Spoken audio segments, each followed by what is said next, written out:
All right, in this video, we're going to do a titration example with a data table provided to us rather than sort of all the data given to us in a question with all the words and everything just handed to us. So we're going to have to decipher this data table. After we're done this example, you should try some preview videos that would help you solve the last example we'll do in the next video. So I highly encourage you to try the preview video, and then afterwards you'll try this example here once we're done this video here, though.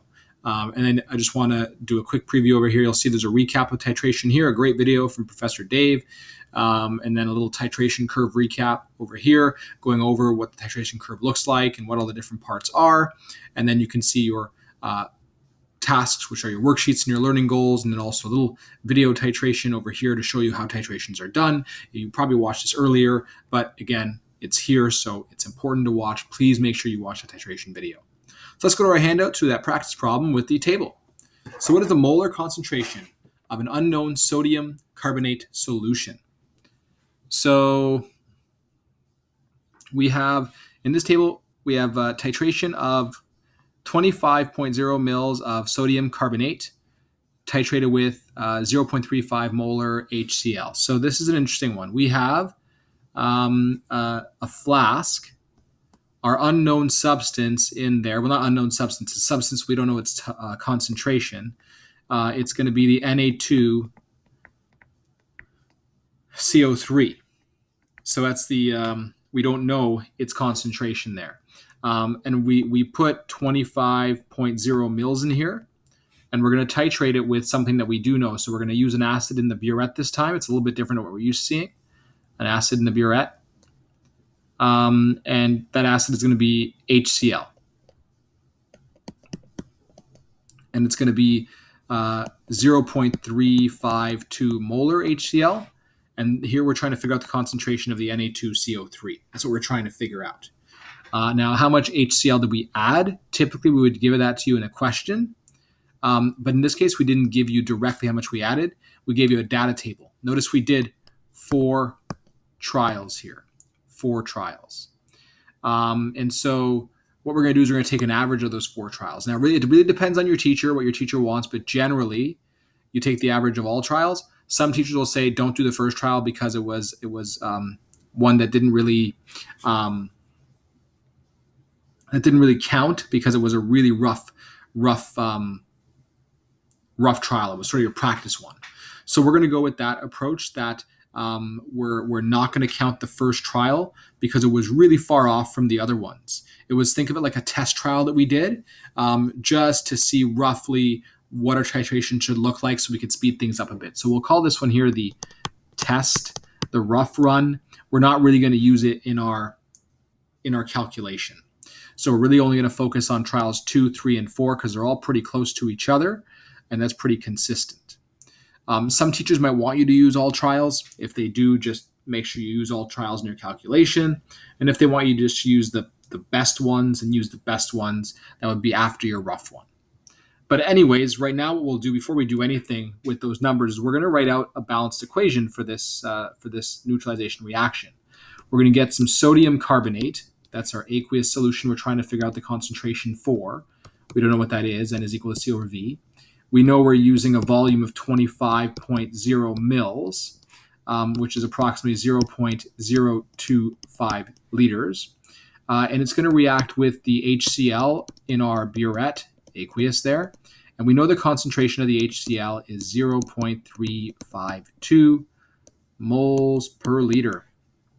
And it's going to react to produce some, to double displacement, it'll make CO2 gas plus H2O liquid plus the NaCl AQ. And we just have to make sure it's balanced. It doesn't look balanced at this point. I need to put a 2 here to get 2 NAs, but now I have 2 H's, so I have 2 Cl, so I have to put a 2 here. Now I think I'm balanced. Maybe, let me just double check here. 3 O's, 2 H's, 2 NAs, 1 Cl, 1 C. We're good. We're nice and balanced at this point. Okay. So generally, we're given the volume of the thing that we know the concentration of. We're usually given the volume of the thing in the burette here. But we're not given the volume directly. We're given the trials this time. So to find the volume that we want to use, we have to use the average of the good trials. Not the test one, we'll leave that one out, but we'll use the average of the good trials. I believe in the filled-in version I used all trials, but just make sure that you use just the good trials, okay? So not the 15.9, but the 15.3, 15.2, 15.2 there. So that's going to be the average volume we're going to use in our calculation. So 15.3 plus 15.2 plus 15.2. That's 3 trials, so we divide it by 3 there. And we get 15.2 plus 15.3 there, divided by 3. We get approximately 15.23333, keeps going, milliliters, which is approximately 0.0152333, keeps going, liters. So we have to use the average volume of the best trials. We wouldn't count that that first trial because it was really far off and it was just a test run. To find the average volumes, so here we gave them to you in the table, but if we didn't, you would just do the biggest number there minus the smallest number there, and that would give you how much you used up. So I'm just going to draw this for one trial. What this would basically mean is we started off with our meniscus at about 16.5 mils, and then we ended up that our meniscus was at the 31.8 mil level. So the difference between this here would be 15.3 mils of the HCl added to the solution overall. So that was just for trial number 2. That's what I drew here for trial number 2. But now we have what we need. We have our volume, we have our concentration. So now we can go ahead and find the moles of HCl. So moles of HCl is going to be the concentration times the volume, which is going to be 0.352 moles per liter times our volume of 0.015233, so on and so forth, liters. Cancel out liters.